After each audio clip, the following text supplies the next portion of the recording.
Hello students, કેમ છો? મજામાં દીકરાઓ? Good morning. Good morning. Good morning, sir. Good morning, sir. Okay, very good morning, very good morning. ચલો આપણા કામમાં આગળ વધ્યા છે. આપણે લાસ્ટ સંયોગીકરણના જે નિયમો હતા એની અંદર આપણે લાસ્ટ 3 નિયમો 5માંથી 3 કમ્પ્લીટ કરેલા હતા. આપણે બાકી રહે છે સંયોગીકરણના 2 નિયમો. એક છે પહેલો જ સંયોગીકરણ માટેનો ચોથો નિયમ,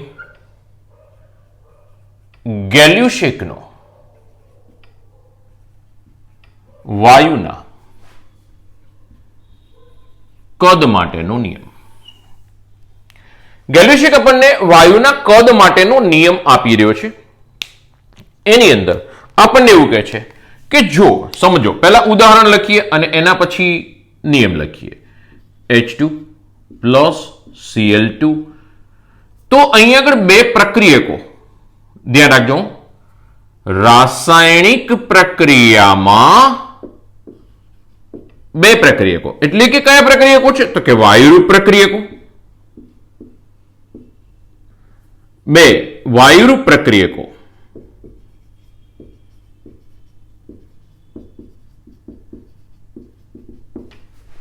સંયોજાય અથવા તો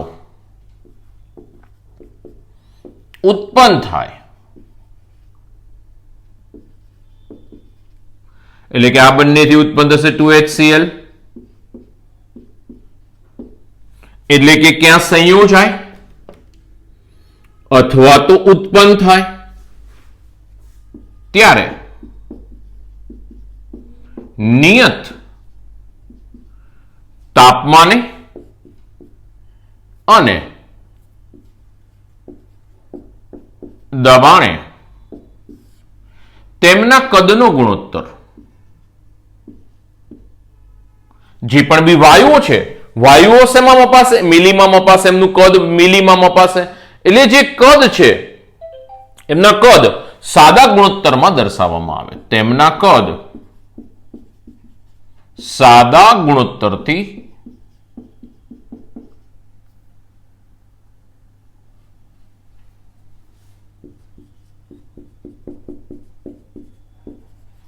દર્શાવાય. સમજો, આ રાસાયણિક પ્રક્રિયા થાય છે. એની અંદર આ બે પ્રક્રિયામાં વાયુઓ સંયોજિત થાય છે અથવા તો અહીં વાયુ ઉત્પન્ન થાય ત્યારે નિયત તાપમાન અને દબાણે, તાપમાન ને દબાણ આ પ્રક્રિયા દરમિયાન મારે નિયત રાખવાના, નહીં બદલવાના, અચળ રાખવાના. ધારો કે 25 ડિગ્રી સેલ્સિયસ તાપમાન હોય તો 25 ડિગ્રી સેલ્સિયસ તાપમાન, તો તાપમાન ને દબાણ બંને નિયત રાખવામાં આવે. નિયત તાપમાન અને દબાણે તેમના કદ સાદા ગુણોત્તરથી દર્શાવે. એમના કદ છે ને સાદા ગુણોત્તરથી દર્શાવશે. એમ દેખ સર, કેવી રીતે? સમજો, પ્રક્રિયા H2 plus Cl2 it gives 2HCl. તો આપણે એવું કહી શકીએ કે આ એક કદનો છે, કઈ નથી એટલે આગળ એક હોય. એક કદનો છે. Cl2 આગળ બી કઈ નથી એટલે એક હોય, એટલે આ બી એક કદનો છે. જ્યારે HCl ની આગળ 2 છે તો આ 2 કદનો છે. આ એક કદનો છે, આ એક કદનો છે અને આ 2 કદનો છે. સમજો, તો અહીં આગળ ધારો કે હું આ કદમાં 100 મિલી લઈ લઉં, આ 100 મિલી, તો આ એક કદનો હતો તો આ એક કદનો જ છે, તો આ બી 100 મિલી જ થાય. આ એક કદનો હતો ત્યારે આ 2 કદનો થયો હતો, એટલે આજે 100 મિલી કદનો હોય તો આ કેટલો થશે? 200 મિલી.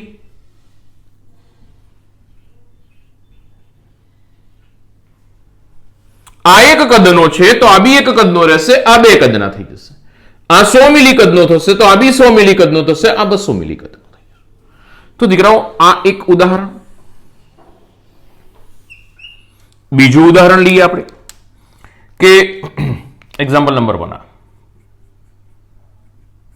Example number 2. આપણે લઈ લઈએ 100 મિલી CH4 મિથેનનું ઓક્સિજનની હાજરીમાં દહન કરાવતા મળતા CO2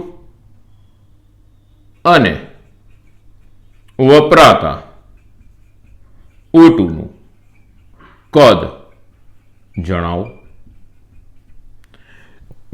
નિયત તાપમાન ને દબાણ હો, નિયત ઘટના થઈ રહી છે નિયત તાપમાન અને દબાણે. મારી પાસે 100 મિલી કદનું CH4 છે. O2 ની હાજરીમાં દહન કરાવડાવું. O2 ની હાજરીમાં દહન કરાવડાવું. વસ્તુ સમજો, દહન પ્રક્રિયા થઈ રહી છે કોની? CH4 ની. તો CH4 નું દહન કરાવીએ.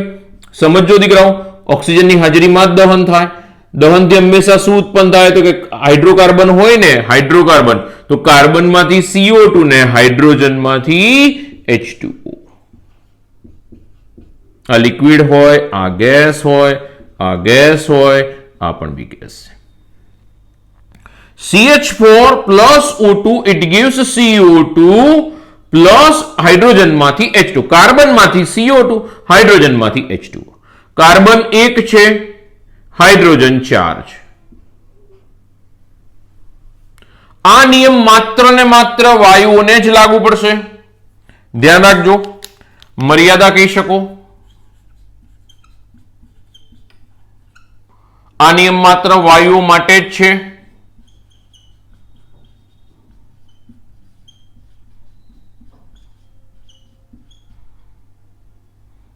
ધ્યાન રાખજો, મર્યાદા એવી છે કે વાયુ માટે જ લાગુ પડશે.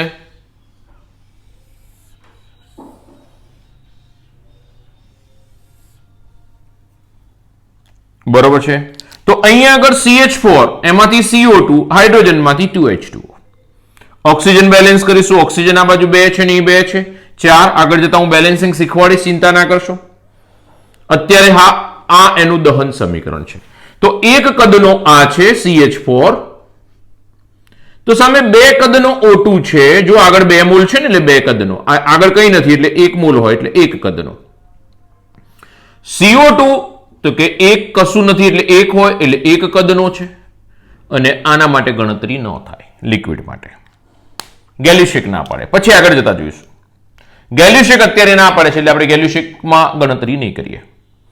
બીજી વસ્તુ દીકરાઓ, કે મારી પાસે આ CH4 કેટલો છે? તો કે હવે પેલા 1 કદનો હતો, આ સામે 2 કદ વપરાયો. આ 1 કદ છે, જો આગળ કઈ મોલ હોય તો લખવાના, ન હોય તો 1 લેવાના. 1 કદ, 2 કદ, 1 કદ. હવે જો સમજો, O2 ની હાજરીમાં દહન કરાવતા થઈ ગયું. CO2 અને વપરાતા O2 નું કદ જણાવો. તો આ જો 100 મિલી કદનો હોય તો O2 નું કદ કેટલું હશે ને આનું કદ કેટલું હશે? તો સમજો, આ 1 કદનો હતો ત્યારે આ 2 કદનો થયો, એટલે આના કરતા કેટલો છે? આ બમણો છે. આ 1 કદનો ત્યારે આ 2 કદનો, તો આ 100 મિલી તો આ 200 મિલી. આ 1 કદનો હતો ત્યારે આ 1 કદનો, એટલે કે CH4 મિથેન જો 100 મિલી હોય તો આ કેટલો થવો જોઈએ? 100 મિલી.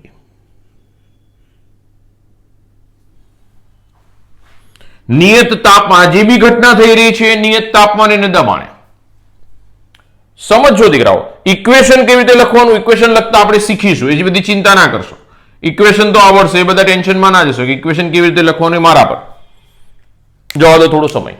ઇક્વેશન લખતા શીખી જઈશું. 100 મિલી CH4 નું O2 ની હાજરીમાં દહન કરાવતા મળતા CO2 અને વપરાતા O2 નું કદ જણાવો. તો આ એક CH4 છે, ઓક્સિજનની હાજરીમાં મેં એને સળગાવ્યો, એનું દહન કરાવડાવ્યું, મને CO2 અને 2H2O મળ્યા. 1 કદનો મિથેન હતો, 2 કદનો O2, 1 કદનો CO2. બરોબર છે. H2 લિક્વિડને તો મારે અડવાના નથી. બરોબર છે. તો આ આપણી પાસે 100 મિલી કદનો થયો.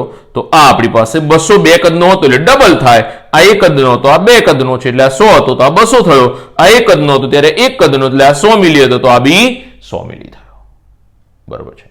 ચાલો નેક્સ્ટ આપણી પાસે 5મા નિયમમાં આગળ વધીએ. એવોગાડ્રો નો નિયમ બહુ જ ઇમ્પોર્ટન્ટ છે અને એવોગાડ્રો આગળ જતા આપણે ઘણી બધી વખત હજુ અભ્યાસ કરવાનો આવશે. અને 12 સુધી આપણા કામમાં આવવાનો જ છે. બરોબર છે. એવોગેડ્રોનો સિદ્ધાંત આપણને શું કહે છે એ પહેલા એવોગેડ્રોના સિદ્ધાંતથી આપણે અણુ અને પરમાણુ વચ્ચેનો તફાવત ઓળખી શક્યા. અણુ ને પરમાણુ વચ્ચેનો તફાવત ઓળખી શક્યા કે અણુ શું છે, પરમાણુ શું છે, એમની વચ્ચે આપણે જે પણ બી તફાવત હતો ને એ તફાવત આપણે ઇઝીલી ઓળખી શકીએ છીએ. આપણે ઇઝીલી તફાવત ઓળખી શકીએ છીએ. બીજું દીકરાઓ, નિયમ જોઈ લઈએ કે તાપમાન અને દબાણ એટલે સમાન તાપમાન અને દબાણે વાયુરૂપ અવસ્થા ધરાવતા, એટલે કે આપણે એવું કહી શકીએ કે એક જ અવસ્થા ધરાવતા વાયુરૂપ અવસ્થા માટે આપણે ચર્ચા કરીશું. ધ્યાન રાખજો, અત્યારે આની અંદર પણ આપણે વાયુરૂપ અવસ્થાની જ ચર્ચા કરીશું. નિયત તાપમાને અને દબાણે વાયુરૂપ અવસ્થા ધરાવતા અણુઓના કદ અથવા તો સમાન કદમાં અણુની સંખ્યા સમાન હોય છે.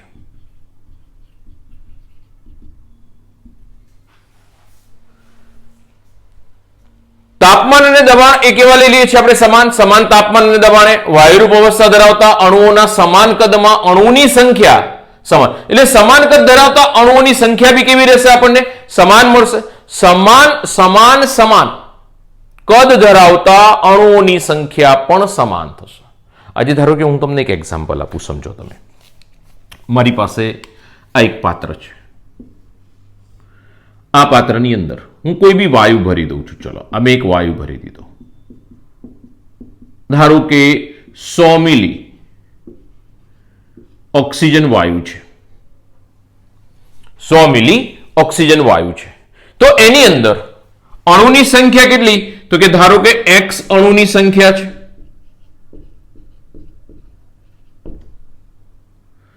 તો મારી પાસે આ જ પાત્રમાં સમાન તાપમાન અને દબાણે જો 200 મિલી હાઇડ્રોજન ભરવામાં આવે તો એમાં અણુની સંખ્યા કેટલી થશે? તો કે એમાં અણુની સંખ્યા 2x થશે. ધારો કે કોઈ મને એમ કે છે કે ના, આની અંદર તમે 50 મિલી નાઇટ્રોજન ઉમેરો તો અણુની સંખ્યા કેટલી થશે? તો એમ કહીશ કે આના કરતા અડધી કરી તો અણુની સંખ્યા પણ x/2 થશે. સમજો, ઉદાહરણ 1 પૂરું થયું. આવી કે મેં જે કદ લીધું એમાં મને જે અણુની સંખ્યા મળી એના અનુસંધાનમાં બીજા વાયુરૂપ જે પણ બી અણુઓ છે એની સંખ્યા એટલી જ રહી. એ અણુઓની સંખ્યા બદલાય નહીં. હજુ સમજો. Next example. મારી પાસે આ પાત્રની અંદર મેં 200 મિલી Cl2 લીધો. તો એમાં અણુની સંખ્યા y અણુની સંખ્યા છે. તો હું જો આની અંદર 100 મિલી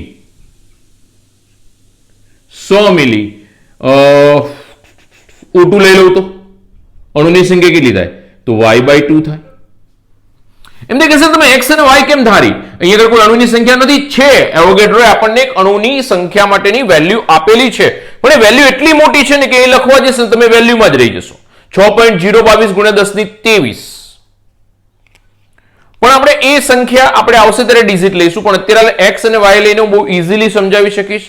આપણી મુવમેન્ટ થોડી ઇઝી રહેશે. પેલામાં વેલ્યુ લઈશું તો બહુ મોટી કિંમત છે, એટલે હું x અને y લઈને સમજાવી રહ્યો છું. કિંમત છે એક ચોક્કસ, એવોગેડ્રોએ આપણને આપેલી છે 6.022 × 1023 એક મોલમાં. પણ એ ચર્ચા આપણે આગળ જતા કરીશું. 22.4 લીટરમાં ચર્ચા કરીશું આગળ જતા. પણ અત્યારે હાલ તો x અને y થી ધ્યાન રાખો કે આ જેવું બદલાય. આ ધારો કે હું એમ કહું કે 200 મિલી છે એની જગ્યાએ હું 1000 મિલી નાઇટ્રોજન લઈ લઉં તો બોલો કેટલું થાય કદ? 1000 મિલી એટલે કેટલા ગણું થયું? આના કરતા 5 ગણું થયું. તો અણુની સંખ્યા કેટલી થાય? 5y. ચલો હું 50 મિલી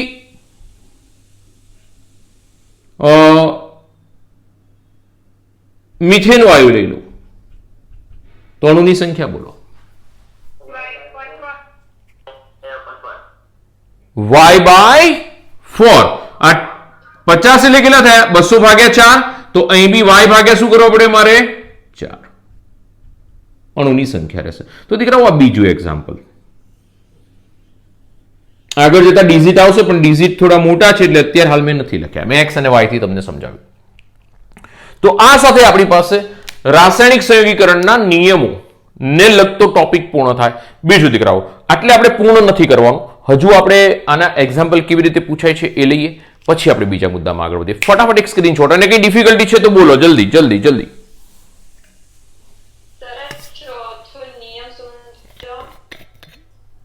ઓકે, કોણ બોલ્યું?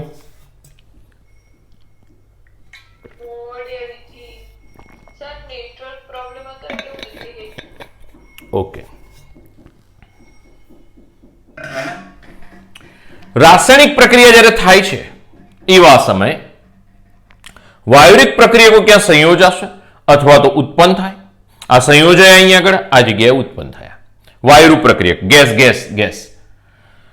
ત્યારે નિયત તાપમાન ને દબાણ કેવા રાખવાના મારે? નિયત મીન્સ અચળ, ચોક્કસ રાખવાના. 25 ડિગ્રી સેલ્સિયસ 1 બાર દબાણ તો એ ફિક્સ રહેશે.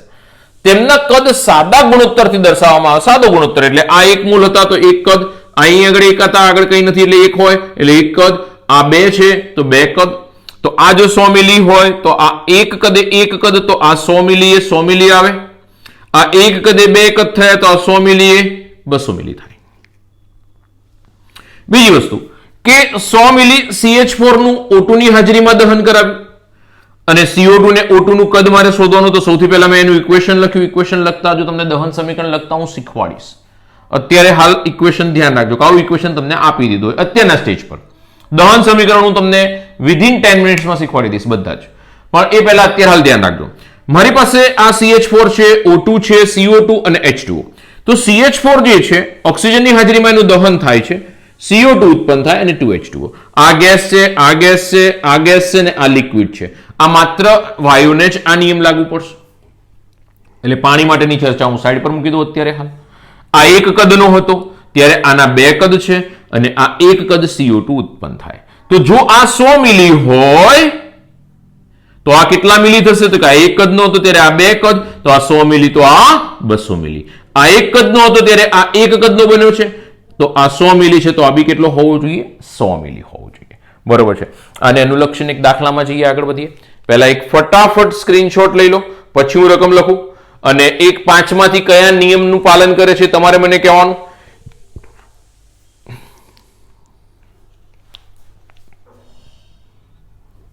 ચાલો લઈ લીધો.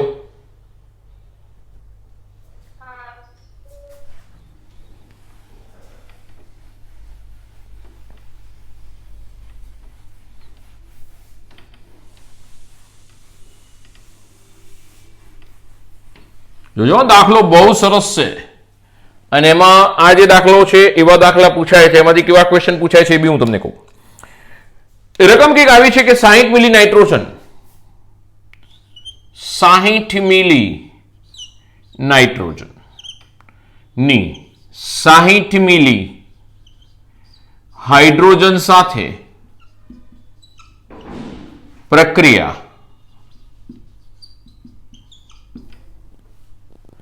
કરાવતા કેટલી નિપજ મળશે?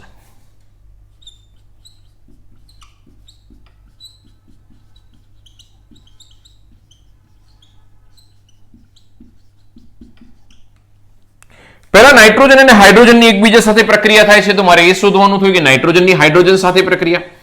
તો નાઇટ્રોજન અને હાઇડ્રોજન વચ્ચે પ્રક્રિયા થાય. બોલો આવડવું જોઈએ શું ઉત્પન્ન થાય છે? હેબર પદ્ધતિ યાદ કરો. એમોનિયા ઉત્પન્ન થશે. બરોબર ને ભાઈ? આવી ગયું. નાઇટ્રોજન અને હાઇડ્રોજન વચ્ચેની પ્રક્રિયાથી એમોનિયા ઉત્પન્ન થશે. આ બાજુ નાઇટ્રોજન કેટલા છે? 2. આ બાજુ નાઇટ્રોજન કેટલા છે? 1. તો નાઇટ્રોજનનું 2 વડે ગુણી નાખો એટલે નાઇટ્રોજન 2 થઈ ગયા બંને બાજુ, બેલેન્સ કરવા પડે સમીકરણને. આ બાજુ હાઇડ્રોજન 6 થઈ ગયા, આ બાજુ હાઇડ્રોજન 2 છે એટલે આને 3 વડે ગુણી નાખો એટલે હાઇડ્રોજન 3 થઈ ગયા, 3 મોલ કહેવાશે. હવે ઇક્વેશન જોઈ લો, નાઇટ્રોજન 2 થઈ ગયા, હા. હાઇડ્રોજન 6 થઈ ગયા, હા. ઇક્વેશન બેલેન્સ, સમીકરણ સંતુલન. સમીકરણ સંતુલન હજુ શીખવાડવાનું બાકી છે, મારા શબ્દો યાદ રાખજો. પણ એ પહેલા બધા નિયમો આવે દીકરાઓ, નિયમો શીખવા પડશે. તો 60 મિલી નાઇટ્રોજનની 60 મિલી હાઇડ્રોજન સાથે પ્રક્રિયા કરાવતા કેટલી નિપજ મળે? તો આ એક કદનો છે, સમજો આ એક કદનો છે, આ 3 કદનો છે. જુઓ એમ તો સર કદ તમે ક્યાંથી લાવ્યા, કંઈ નથી એટલે 1 હોય આગળ એટલે 1 કદનો, આની આગળ 3 ઓલરેડી છે એટલે 3 કદનો થઈ ગયો, આની આગળ ઓલરેડી 2 છે તો 2 કદનો થઈ ગયો. આ 1 કદ, આ 3 કદ અને આ 2 કદનો થયો. તો હવે ક્વેશ્ચન એવો આવે કે આ 1 કદનો છે, આ 3 કદનો છે, તો જો હું આ 60 મિલી લઉં, તમારે જવાબ આપવાનો છો, હું નહીં કહું. આ 60 મિલી કદનો લઉં તો આ કેટલા કદનો લેવો પડે? 1 એ 3 તો 60 એ કેટલા? 180 મિલી કદનો લેવો પડે. સમજો દીકરાઓ, બહુ જ ઇન્ટરેસ્ટિંગ પોઈન્ટ આવ્યો, બહુ જ ઇમ્પોર્ટન્ટ. આ 60 મિલી નો લઈશ તો આ 180 મિલી કદનો થઈ જાય. તો રકમમાં મને 180 મિલી આપ્યો છે? ના ભાઈ, પ્રોબ્લેમ પ્રોબ્લેમ પ્રોબ્લેમ. 60 મિલી જ છે. મેજર ઇશ્યુ થયો, જોઈએ 180 મિલી, આપ્યો છે 60 મિલી, તો આપણે આપ્યો એનાથી વધારે તો લઈ નથી શકતા. સમજો, રકમમાં એવું કીધું આ 60 મિલી જ લેવાનો, આ બી 60 મિલી જ લેવાનો, પણ જો હું આ 60 મિલી લઉં તો એની સામે આ મારે 180 મિલી જોઈએ, પણ મને આપ્યો છે 60 મિલી. તો આને કહેવામાં આવે છે, નવો શબ્દ આવે છે, યાદ રાખજો, લિમિટેડ રીએજન્ટ. હોય એના કરતા જેનું પ્રમાણ ઓછું હોય હોવું જોઈએ 180. આપ્યું છે 60, મારે જોઈએ 180, આપ્યું છે 60, તો આ લિમિટમાં આપ્યો છે મને. જો ઘણી બધી વખત છોકરાઓ શું કરે, આવું કરે, 60 1 3 તો આ 60 180, આ 60 120, એટલે ફોર્થ દિન પહેલો જ ઓપ્શન સરસ મજાનો આપ્યો હોય 120 મિલી.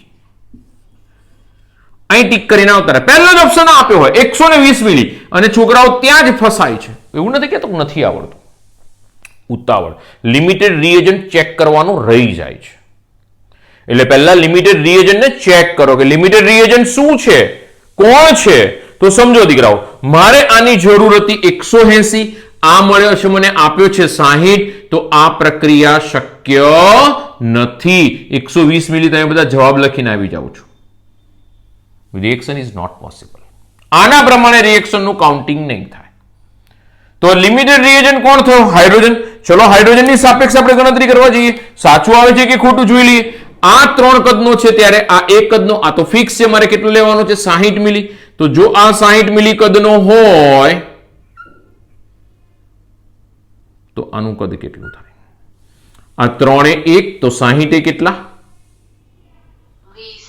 આ 3 કદનો હોય ત્યારે આ 1 કદનો જરૂરી છે, તો આ 60 મિલી કદનો હોય તો આ કેટલા મિલી કદનો જરૂરી છે? 20 મિલી કદનો જરૂરી છે.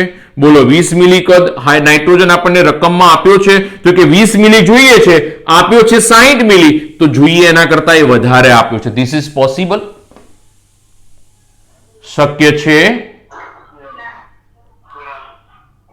એક મિનિટ સમજો, હજુ ફરીથી કહું.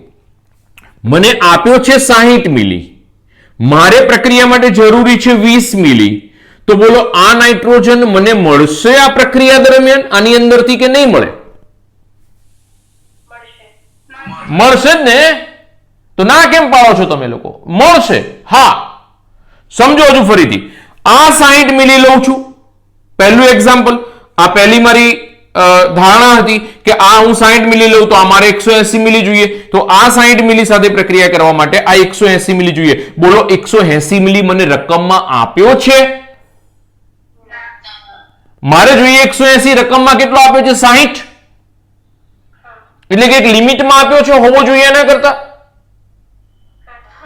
જોઈએ એના કરતા મને લિમિટમાં આપ્યો છે, એટલે આ હાઇડ્રોજન શું થઈ ગયો? લિમિટેડ રીએજન્ટ. શું થઈ ગયો? લિમિટેડ રીએજન્ટ.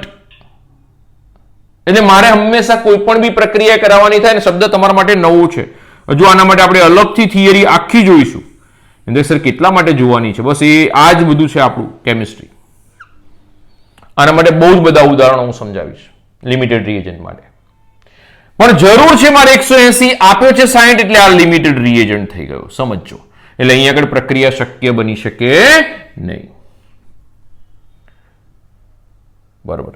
આ જો 60 લઈને ચાલુ કે આ 60 એ 60 નો ઉપયોગ થાય, તો આ સામે કેટલો યુઝ થાય છે? 3 એ 1, તો 60 એ કેટલા? તો કે 20 મિલી. તો અહીંયા આગળથી 20 મિલી લેવા શક્ય છે? તો કે હા, 60 માંથી મારે 20 લેવાના છે, 60 માંથી 20 લેવાના. This is possible.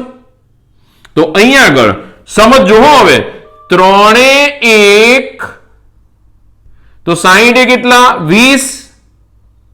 બે રીતે ત્રિરાશી થાય. હવે મારે આ શોધવાનું થયું, આ જવાબ આવશે, સાચો આવશે મારો. એમોનિયા શોધવાનું છે. એમોનિયાની નીપજ કેટલી, પ્રક્રિયા ધરાવતા કેટલી નીપજ મળશે? તો જુઓ, બોલો. 100%, 40 ml આવશે. 100% लॉक किया जाए, लॉक किया जाए. सही बात.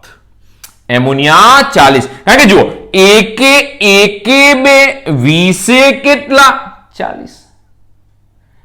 એકે 2 કદ, આ એક કદ નો લઉં. હવે વચ્ચે આને ભૂલી જાઓ, આ બે ની સીધી ત્રિરાશી, આ એક કદ આ બે કદ, તો આ 20 મિલી, આ 40 મિલી. તો મારો જવાબ થઈ ગયો 40 મિલી. ઉતાવળ ન થાય, ધ્યાનમાં રાખશો. બરાબર છે. આનો આ દાખલો હું રિપીટ કરું, થોડી રકમ બદલીને. મારો જવાબ આવી ગયો 40 મિલી. ચલો, કોને અનુલક્ષીને દાખલો ચાલ્યો? કયા નિયમને અનુલક્ષીને ચાલ્યો? ગેલ્યુસેક. કોને અનુલક્ષીને ચાલ્યો? કદ આધારિત ગયા ને આપણે બધામાં, એટલે ગેલ્યુસેક. હું થોડા ચેન્જીસ કરું.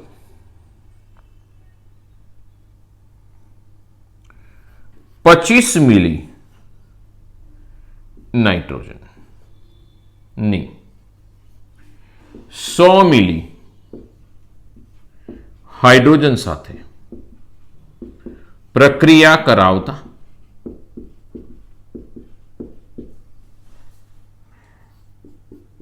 કેટલા મિલી નીપજ મળે? લિમિટેડ રીએજન્ટ જણાવો.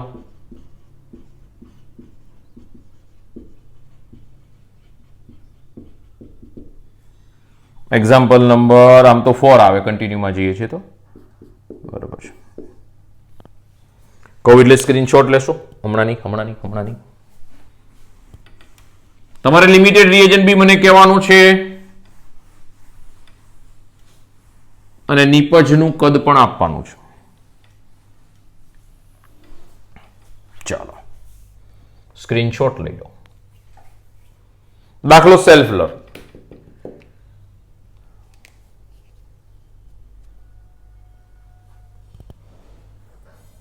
ચાલો, ક્લિયર? કંઈક વેરી? કોઈને કંઈ પૂછવાનું? પછી સાફ કરું. કંઈક વેરી હોય તો બોલજો દીકરાઓ, કંઈક વેરી હોય તો કહેશો મને. 100% નહીં ને? ઓકે.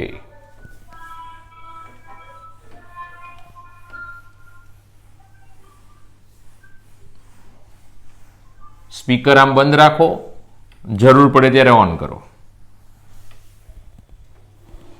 તમારા ઘરની વાતો અહીં ના સંભળાય. ચાલો, હવે આપણી પાસે સંયોગીકરણના 5 નિયમો પૂર્ણ થાય છે. બરોબર છે. હવે આપણી પાસે છે ડાલ્ટનનો પરમાણ્વીય સિદ્ધાંત.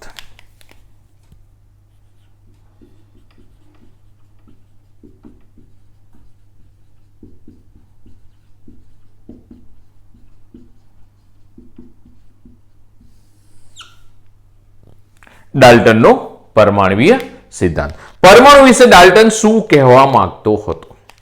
હવે દીકરાઓ, પરમાણુ વિશેની ચર્ચાની અંદર ડાલ્ટને આપણને ઘણી બધી ચર્ચાઓ કરી.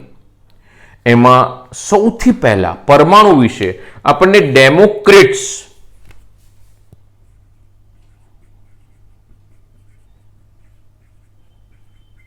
નામના સાયન્ટિસ્ટે એટોમિયો નામ આપ્યું. એટોમિયો મીન્સ અવિભાજ્ય, જેનું વિભાજન શક્ય નથી એવો અવિભાજ્ય, અને એનું નામ છે પરમાણુ.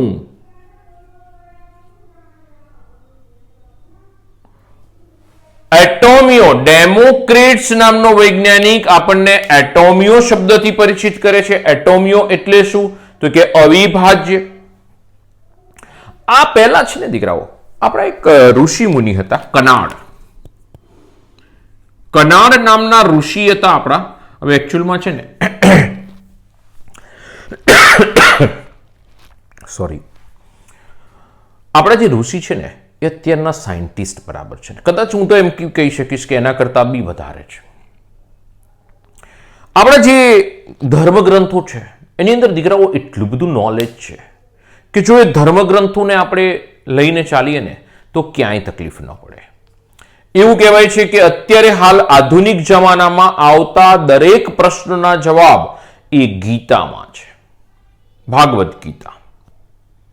બરોબર છે. તો દીકરાઓ, એ તમને નડતા દરેક પ્રશ્નના જવાબ એની અંદર છે. તો આપણે એવું કઈ રીતે કહી શકીએ કે આપણે આધુનિક છીએ? એટલા વર્ષો પહેલા જો એ ગ્રંથનું નિર્માણ થયેલું છે અને જો એની અંદર અત્યારે હાલ આધુનિકતામાં ઉદ્ભવતા પ્રશ્નોના જવાબ ત્યાં છે, તો આપણે આધુનિક નથી. એ લોકો આપણા કરતા કદાચ વધારે આધુનિક હતા. બરોબર છે. પણ આપણે શું છે કે આપણા એવું કહેવાય કે હરવા ફરવામાં, બરોબર છે, એ બધામાં આપણે આધુનિક થયા. અત્યારે હાલ બી આપણે એમ કહીએ છીએ કે ભાઈ અમારી ગાડી ફાસ્ટ ચાલે. ગમે તે વપરાય ને તો દીકરાઓ હોર્સ પાવરમાં મપાય છે. હોર્સ પાવર, બરોબર છે, હોર્સનો પાવર છે એક. અને એ વખતે એ લોકો હોર્સ વાપરતા હતા. ખ્યાલ આવે છે ને? ઘોડા વાપરતા હતા. બીજું દીકરાઓ, અત્યારે હાલ આપણી પાસે છે ને કોઈ પણ બી ટેકનોલોજી આવે ને, અદ્યતન સાધન, કે ભાઈ ચલો લડાઈ માટેનું કોઈ અદ્યતન સાધન બનાવવું છે, આ છે તે છે, તો આપણી પાસે એક DRDO નામનું એક અલગથી સંસ્થા છે. અને એના ચીફ જે છે એ આપણા જે પણ બી આધુનિક જે લડાકુ વિમાન છે કે કોઈ ટેકનોલોજી છે તો એની ડિઝાઇન કરતા હોય છે. એ વખતે શું હતું? આપણે વિચારો કે સૌથી આપણા જૂના ગ્રંથોમાં જઈએ તો કે ભાઈ ચલો રામાયણ લઈ લો કે મહાભારત લઈ લો. રામાયણની અંદર વાલ્મીકી, મહાભારતની અંદર જોઈએ તો દ્રોણ. તો એ પણ બી શસ્ત્રોનું નિર્માણ કરતા હતા. શસ્ત્રોના કેવા પ્રકારના શસ્ત્રો હોવા જોઈએ તો એ વખત બી શસ્ત્રોના નિર્માણ થતા હતા. એ લોકો કરતા હતા. બરોબર છે. અને એવું કહેવાય છે કે અત્યારે હાલ આપણે જેને મિસાઇલ કહીએ છીએ, આપણે શું કહીએ કે મિસાઇલ એક વખત અહીંથી છોડો ને એટલે મિસાઇલ પોતાનો જે પણ બી ટાર્ગેટ હોય ને એને એચીવ કરે, એને તોડી ફોડીને જુદો કરે છે. આવું સામાન્ય આપણી પાસે એક મિસાઇલ માટે આપણે આવું જાણીએ છીએ કે એક્ઝેક્ટ અહીંથી ધારો કે આપણે કોઈ પણ બી દેશ પર પ્રોપર જગ્યાએ ટાર્ગેટ કરીને મિસાઇલ નાખીએ તો એ જ જગ્યાએ જઈને પડે, ટાર્ગેટથી જ પડે. બરોબર છે. તો એ વખતે શું હતું? એ વખતે બ્રહ્માસ્ત્ર હતા કે એક વાર ટાર્ગેટથી, તમે વિચારો મિસાઇલ તો અત્યારે કઈ રીતે છોડે છે, બ્રહ્માસ્ત્રો હાથથી છોડતા હતા. એ માણસોની શક્તિનો વિચાર કરો તમે. મિસાઇલો હાથથી છોડતા હતા. મિસાઇલ જ હતી એક પ્રકારની કે જે બી ટાર્ગેટ હોય એ ટાર્ગેટ એચીવ કરતા હતા. પછી આપણને અત્યાર સુધી જો તમે ધર્મગ્રંથોની અંદર જે પણ બી સિરિયલો બની બધી તમે જુઓ ને તો એક બાજુથી ભગવાન અથવા તો વોટ એવર એક પાત્ર છે, ચલો આપણે એને એવું કહીએ કે એક પાત્ર અહીંયા આગળથી મિસાઇલ છોડે છે, સામેથી બીજું પાત્ર મિસાઇલ છોડે છે, બે સામસામે અથડાય છે અને તોડી ફોડીને જુદા થઈ જાય છે. અત્યારે હાલ તમને આવા ઉદાહરણો જોવા મળ્યા. ઇઝરાયલ હજારો મિસાઇલો આવી અને ઇઝરાયલ એને તોડી નાખી હવામાં ને હવામાં. હવે આપણે એને આધુનિકતા કહીએ છીએ. આ બધી વસ્તુ જૂની છે દીકરાઓ. ચલો છોડો, બધી ચર્ચાઓ કરીશું. પણ આ આપણી પાસે કનાડ નામના એ વખતે આપણા ઋષિ હતા અને એમણે એક સરસ મજાનું સ્લોગન આપ્યું હતું કે જે આ ડેમોક્રેટ્સ કરતા હજારો વર્ષ જૂનું હતું કે એણે સરસ કીધું હતું કનાડ ઋષિએ કે કણે કણમાં ભગવાનનો વાસ છે. એ વખતે કણ વિશે બોલી ગયા હતા. કનાડ ઋષિએ કીધું હતું કણે કણમાં ભગવાનનો વાસ છે. કણે કણ એટલે શું? તો કે આ એક દ્રવ્ય છે. આ દ્રવ્યને તોડો, નાના નાના ટુકડા કરો, બહુ બધા નાના નાના ટુકડા કરો, ખૂબ નાના નાના ટુકડા કરો, અને છેલ્લે એટલો નાનો ટુકડો કરો કે જેનું વિભાજન શક્ય નથી. એના પછી આગળ ન તોડી શકાય, એનું વિભાજન ન થાય, એને એ વખતે કણ કહેતા હતા. અને એ વખતે એમણે એવું કીધેલું હતું કનાડ ઋષિએ કે એ કણની અંદર અવિભાજ્ય, જેને આપણે હવે પરમાણુ કહીએ છીએ, એમાં ભગવાનનો વાસ છે. તમે વિચારો કેટલા આગળ હતા. છોડો આ બધી ચર્ચામાં, પણ આ બધી વસ્તુ આપણે એમ કે આધુનિકતા છે. આધુનિકતા તો આ હતી. જુઓ, ઘણા બધા વર્ષો પહેલા શબ્દ કહેવામાં આવ્યો તો આ તો શોધ થઈ. બરોબર છે. તો ડેમોક્રેટ્સ એ એટોમિયો શબ્દ, ચલો છોડો કનાડ ઋષિને, કારણ કે આપણે આ બધું લખીશું કે માર્ક મળવાના નથી. નોટ્સમાં બી મેં તમને બતાવેલું છે આ બધું. બરોબર છે. તમે કારણ કે આપણા વિજ્ઞાનથી આપણે પરિચિત તો હોવા જોઈએ દીકરાઓ. ઓકે, તો ડેમોક્રેટ્સ આપણને એવું કહી રહ્યા છે કે પરમાણુ કે જે દ્રવ્યનો અવિભાજ્ય ભાગ છે, કે જેનાથી નાનામાં નાનો ભાગ થઈ ગયો, એનાથી આગળ પરમાણુમાં એટલે કે દ્રવ્યનું વિભાજન શક્ય નથી. એને આપણે શું કહી રહ્યા છીએ? એટમ, પરમાણુ. 1808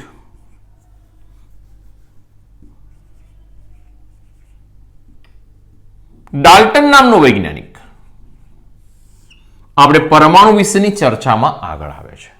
એણે આપણને ઘણું બધું કીધું પરમાણુ વિશે. બરોબર છે. પરમાણુ વિશેની ચર્ચામાં આગળ આવે એનું કેવું એમ છે કે દ્રવ્ય છે ને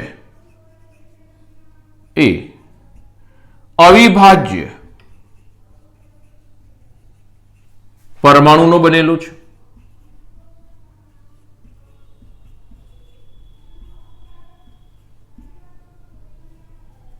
દ્રવ્ય એ અવિભાજ્ય પરમાણુનો બનેલો છે ભાઈ.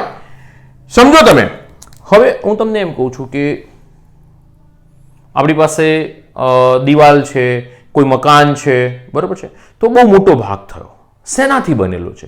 તો કે નાની નાની ઈંટો અને સિમેન્ટથી બનેલો છે. એક નાના ભાગથી બનેલો છે. હવે એમ કહું છું કે ભાઈ આ નાના ભાગથી બનેલો છે, એ નાનો ભાગ, પછી એનાથી નાનો ભાગ, એનાથી નાનો ભાગ, ઇન શોર્ટ ઈંટના નાના નાના અથવા તો રેતીના નાના નાના પાર્ટિકલ્સ જે આપણે નરી આંખે જોઈએ છીએ એનાથી તમારું ઘર બનેલું છે. તો આપણે એવું કહીએ છીએ અહીંયા આગળ કે દ્રવ્ય એટલે બહુ જ મોટો ભાગ એ નાના નાના અવિભાજ્ય પરમાણુઓનો બનેલો છે. બહુ જ નાના અવિભાજ્ય પરમાણુનો બનેલો છે. બરોબર છે. અને એવા અસંખ્ય પરમાણુઓ ભેગા થયા ને ત્યારે દ્રવ્યની રચના થયેલી છે. બરોબર છે. બીજો મુદ્દો કે આપેલ દ્રવ્યમાં બધા જ પરમાણુ અથવા તો આપેલ તત્વમાં બધા જ પરમાણુ ના ગુણધર્મો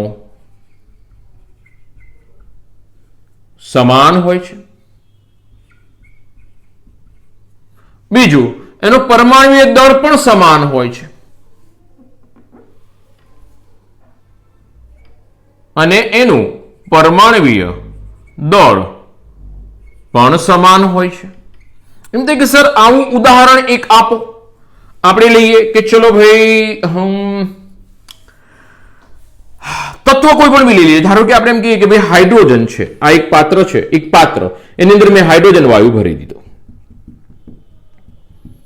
તો મને એમ કહો દરેક હાઇડ્રોજન પરમાણુઓના ગુણધર્મો કેવા હશે? તો કે સમાન જ હોય. એનું પરમાણુય દળ કેવું હોય? પરમાણુ ભાર એ પણ બી આપણને કેવું મળશે? સમાન જ મળશે. પરંતુ અલગ તત્વ કરતા અથવા તો જુદા પરમાણુમાં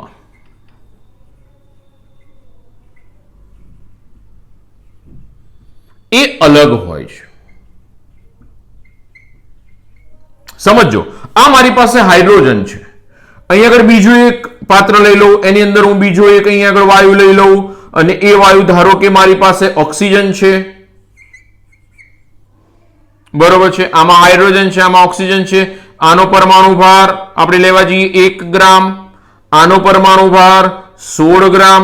તો બોલો બંનેના પરમાણુય દળ કેવા છે? જુદા જુદા છે. બંને પરમાણુ, હા, એક જ તત્વોમાં રહેલા બધા જ પરમાણુઓ સમાન, પણ એ બીજા પરમાણુઓથી કેવા હોય? અલગ હશે. જુદા પરમાણુઓ અલગ હશે, એક સરખા નહીં હોય. મારે વસ્તુ સમજો, તત્વોમાં બધા જ પરમાણુઓના ગુણધર્મો સમાન. મેં એક તત્વ કોઈ લીધો, એમાં દરેક પરમાણુના ગુણધર્મો સમાન હશે, એમનું પરમાણુ દળ પણ સમાન હશે.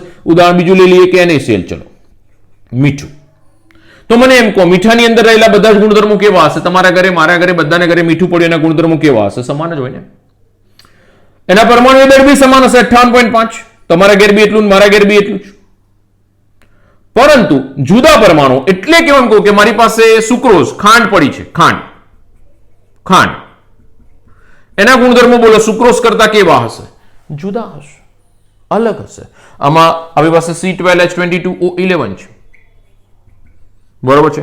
આમાં NaCl છે, આમાં સોડિયમ છે, આમાં કાર્બન છે, આમાં ક્લોરીન છે, આમાં ઓક્સિજન C12H22H22 સોરી હાઇડ્રોજન છે અને ઓક્સિજન છે. એટલે કે એ એક સરખામાં સમાન છે. ખાંડમાં બધામાં, મારા ઘરે ખાંડ છે, તમારા ઘરે છે, બરોબર છે. એની અંદર ફોર્મ્યુલા સમાન જ હોય, એમાં રહેલા પરમાણુઓ બી સમાન હશે, એનો પરમાણુ દળ બી સમાન હશે, એના ગુણધર્મો બી સમાન હશે. મારા ઘેર ખાંડ ગળી લાગે, તમારા ઘેર ગળી જ લાગે, પણ એ મીઠા કરતા કેવા હશે? જુદા. હવે દેખ સર, ખાંડ ને મીઠાની સરખામણી કેમ કરી? આપણે ઘણી બધી વખત ઘરે ભૂલ પડે છે, બુરું ખાંડ અને મીઠું બે પડ્યા હોય તો આપણે ભૂલી જઈએ છીએ. બંને જુઓ તો આમ સરખા દેખાય, તમને દેખાવામાં સરખા લાગે છે, બરોબર, પરંતુ બંનેના ગુણધર્મ જુદા જુદા છે, બંનેના પરમાણુય દળ જુદા જુદા છે. ઓકે, ધ્યાન રાખજો. તો દીકરાઓ, આ બીજો મુદ્દો છે, બરોબર, ક્લિયર થવા જોઈએ એક એક મુદ્દા. ચલો, બંને મુદ્દા ક્લિયર? હા બોલો કે ના બોલો? ક્લિયર ને? કોઈ ક્વેશ્ચન માર્ક નહીં આવે ને? કારણ કે એક એક ઉદાહરણ, એક એક મુદ્દાથી સમજાવતો જઉં છું. ઓકે, જુદા જુદા તત્વોમાં ત્રીજો મુદ્દો. જુદા જુદા તત્વો માંથી જ્યારે સંયોજન બની રહ્યા છે, હવે એમ થાય કે સર જુદા જુદા તત્વો ભેગા થઈ અને સંયોજન બનાવે ત્યારે એમના પ્રમાણ નિશ્ચિત હોય છે. આખી રીતના બોલું કે જુદા જુદા તત્વો નિશ્ચિત પ્રમાણમાં સંયોજાય, નિશ્ચિત પ્રમાણમાં સંયોજાય અને શું બનાવશે? સંયોજન બનાવશે. જુદા જુદા તત્વો નિશ્ચિત પ્રમાણમાં સંયોજાય, સંયોજનની રચના કરે. સાહેબ ઉદાહરણ આપો, સાહેબ ઉદાહરણ આપો. H2 plus O2 gives H2O. પાણી જ પાણી. 2H2 લઈ લો, બરોબર છે. તો અહીંયા આગળ બે કદથી થઈ ગયો, બે કદ આપણે આગળ જ નિયમ કીધો. આ એક કદ છે, તો આ બે કદનો લો, એની સામે એક કદનો ઓક્સિજન, બે કદના હાઇડ્રોજન સાથે એક કદનો ઓક્સિજન લો, તો મને બે કદનું પાણી મળશે. સમજો દીકરાઓ, સમજજો. તો આ પ્રમાણ કેવું થયું મારા માટે? નિશ્ચિત થઈ ગયું. બે કદ એક કદ નિશ્ચિત થઈ ગયું.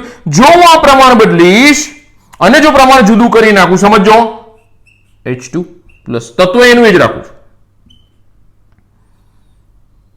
H2O2 hydrogen peroxide. તો આ એક કદનો થઈ ગયો, એની સામે આ પણ એક કદનો થઈ ગયો, એની સામે આ પણ એક કદનો મળ્યો. જો પ્રમાણ કેવા થઈ ગયા? નિશ્ચિત પ્રમાણ છે, તો કે પાણી બનાવવું હોય તો આ પ્રમાણ નિશ્ચિત હોવું જોઈએ તો જ પાણી બને. જો પ્રમાણ બદલશો તો શું બનશે? Hydrogen peroxide. આટલું બધું આપણને ડાલ્ટને નહોતું કીધું, આ તો આપણે સમજૂતી માટે લઈએ છીએ.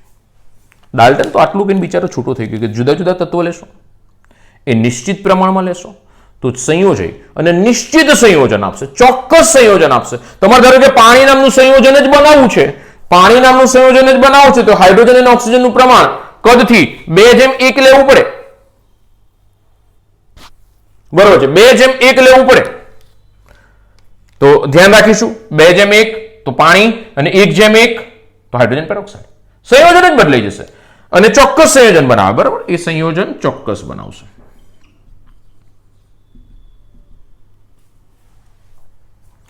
ઓકે, ચાલો ટોપિક નંબર 4.